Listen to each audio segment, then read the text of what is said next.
Assalamualaikum lovelies. இன்னைக்கு என்ன lunch box and snacks பாக்ஸ்னு சொல்லி பார்க்கலாம். இன்னைக்கு வந்து ஹஸ்பண்ட்க்கு டிஃபன் வந்து பிரெட் ஆம்லெட், ரிதுவும் வந்து ஸ்நாக்ஸ்க்கு பிரெட் ஆம்லெட் தான் கேட்பாங்க. ஸோ அவளுக்கும் அதுவே வச்சிடலாம். தென் லஞ்சுக்கு என்னன்னு பார்த்தீங்கன்னா இன்னைக்கு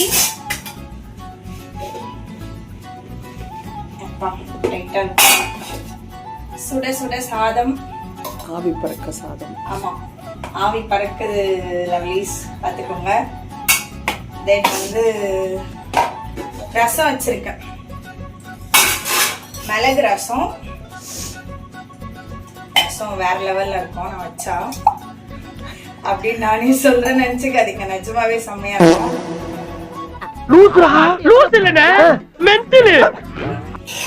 அப்புறம் சைட் டிஷ் பாத்தீங்கன்னா கடலைப்பருப்பும் பீட்ரூட்டும் போட்டு பண்ணியிருக்கேன்.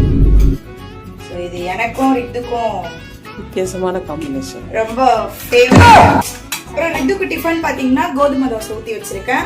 ஸோ இன்னைக்கு எங்க வீட்டில் இதான் லஞ்ச், டிஃபன் அண்ட் ஸ்நாக்ஸ். உங்க வீட்டில் என்னன்னு சொல்லி சொல்லுங்க. 2 days நல்லா ரெஸ்ட்ல இருந்துட்டோம். இப்போ வந்து திரும்ப ரொட்டீன் ஸ்டார்ட் ஆயிடுச்சு. டெய்லி வந்து லஞ்ச் பாக்ஸ் பேக் பண்ணணும், ஸ்நாக்ஸ் பாக்ஸ் இதுதான். ஸோ இன்னும் ஒரு 5 days இப்படி தான் போகும். உங்கள் வீட்டில் என்னன்னு சொல்லி கமெண்ட்ஸில் சொல்லிடுங்க. இந்த வீடியோ உங்களுக்கு பிடிச்சிருந்தா மறக்காம லைக் பண்ணிடுங்க. அப்படியே சேனல் சப்ஸ்கிரைப் பண்ணிக்கோங்க. நாளைக்கு பார்க்கலாம். பாய்.